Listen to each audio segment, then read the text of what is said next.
Высокогорное село Хайбах в Чеченской Республике у каждого чеченца ассоциируется с сожженными заживо людьми в 1944 году. Во время высылки нетранспортабельных стариков, женщин и детей более 700 человек закрыли в колхозной конюшне и сожгли сотрудники НКВД. До сих пор живы свидетели этого преступления. Но российские власти упорно отказываются признать факт массового убийства. Совсем недавно Министерство культуры Российской Федерации даже назвало это событие исторической фальшивкой. Амина Умарова подготовила сюжет о событиях, которые произошли в Хайбахе зимой 1944 года. Чеченцы давно ждали наступления времен, когда можно будет рассказать о черном дне депортации чеченцев и ингушей в Среднюю Азию. Наконец, казалось, это время настало. Рассказывает адвокат, один из авторов первой книги о событиях «Хайбах. Следствие продолжается», Муса Хадисов. В 90-е годы впервые появилась свобода слова на радио, телевидении и в газетах. Тогда же появились публикации о трагедии в Хайбахе. Их было очень много. Я тогда работал в прокуратуре Урус-Мартановского района. Прокурор Руслан Цакаев поручил мне съездить в Хайбах и расследовать этот вопрос. Мы создали комиссию и поехали в Хайбах. Мы нашли там фундамент сожженной конюшни, и кое-где остались стены. Потом туда ездил эксперт из Грозного. Появились подтверждения того, что там заживо были сожжены люди, и под землей находятся кости многих других жертв. Мы нашли там пуговицы, обгоревшие, расческу, детали от одежды. Комиссия составила акт о том, что газетные публикации подтверждаются. И вот тогда возбудили уголовное дело, и расследование началось. Во время расследования работники прокуратуры опросили большое количество людей в близлежащих селениях – Рошничу, Гехи, Гехи-Котер.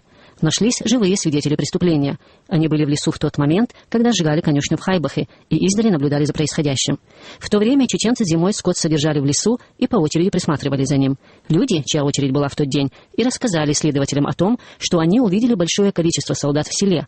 Потом повалил дым от конюшни и загромыхали выстрелы. Непосредственным свидетелем происходящего был Зиявди Мальсагов. До выселения войнахов он работал министром юстиции Чечено-Ингушской автономной республики. Как человека партийного, его привлекли в качестве помощника выселения. Мальсагов как раз подъехал к конюшне, когда ее собирались поджечь, по приказу начальника управления НКВД по Приморскому краю Михаила Гвишани, рассказывает Муса Хадисов. Он подошел к Гвишани и спросил, что вы собираетесь предпринимать. Гвишани ему резко ответил, что если он будет вмешиваться в процесс и скажет хоть слово, его тоже уничтожат. Гвишани приказал поджечь конюшню, полную людей. Когда люди поняли, что их сжигают, стали кричать, взывать к помощи. Мужчины навалились на ворота и подперли их, но солдаты уже наготове ждали с пулеметами и расстреливали тех, кто оказался у выхода. Проход быстро заполнился телами расстрелянных. Остальные заживо сгорели внутри. Мальсагов никогда не забывал, что случилось в Хайбахе и в других селениях Чеченской Республики во время выселения войнахов. Сразу после смерти Иосифа Сталина он обратился к новому председателю Политбюро СССР Никите Хрущеву с просьбой расследовать преступления в селении Хайбах. Несмотря на то, что какие-то формальные шаги были предприняты, советская власть никогда не была заинтересована в раскрытии фактов таких преступлений. В чем причина такого жестокого убийства? Причина в том, что власть была уверена, что никто никогда с них не спросит за эти преступления. Даже если возникнет такой вопрос, просто скажут, что сгорели сами. Главное для них было выполнение плана Сталина и отчитаться. Как утверждают свидетели, как минимум сгорело 700 человек. Конечно, некоторые так и остались безымянными. Тогда не было паспортов, никто их не записывал. Людей свезли из маленьких близлежащих сел и лесных стойбищ в Хайбах. И те свидетели, которые были в лесах, подтверждают гибель большинства сожженных. Гаев Саламат сегодня в преклонном возрасте. Он, как и 70 лет назад, проживает в маленьком горном селении Чеченской Республики. Он является одним из авторов книги «Хайбах. Следствие продолжается». Саламат утверждает, что 14 его родственников сгорели в конюшне Хайбаха. Когда только задумали снимать этот фильм, началось вот это антидвижение. Это дело полностью доказано. Специально созданы комиссии для расследования. Второй раз доказано при помощи Степана Кашурка с нашим участием. Делали экспертизу с судебно-медицинскими работниками. Из моей семьи там погибло 14 человек.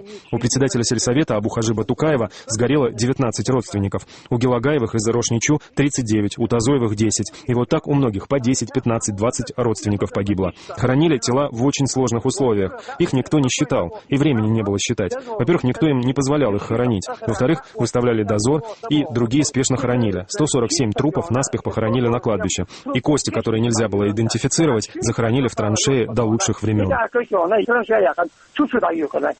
Гаев говорит о фильме, недавно снятом чеченским режиссером Русланом Каканаевым. В нем режиссер немного рассказывает и историю своей бабушки, которая пережила трагедию высылки. Как выразился сам Каканаев, он и его съемочная группа стремились ни на шаг не отойти от правды и даже показали, как русские были добры к выселяемым чеченцам. Тем не менее, цензура следовала за ними неотступно. Не ставьте этот кадр, и тот тоже уберите. Таких ограничений у меня было много. В частности, был эпизод про убийство пациентов в Урус-Мартановской больнице. Несколько раз были претензии, чтобы вырезали этот эпизод, но мы не убрали. Когда фильм уже смонтировали, мы остались довольны результатом. Готовый фильм мы показали парламентариям. Они тоже остались довольны результатом. По моему мнению, на сегодняшний день фильма с таким профессиональным уровнем, снятым чеченскими телекомпаниями, пока нет. Российские власти в лице Министерства культуры решили, что события, показанные в фильме, являются исторической фальшивкой, и демонстрация фильма будет способствовать разжиганию национальной розни. Видимо, совершая преступления, власти не разжигают рознь, делают это лишь рассказывающие об этих преступлениях.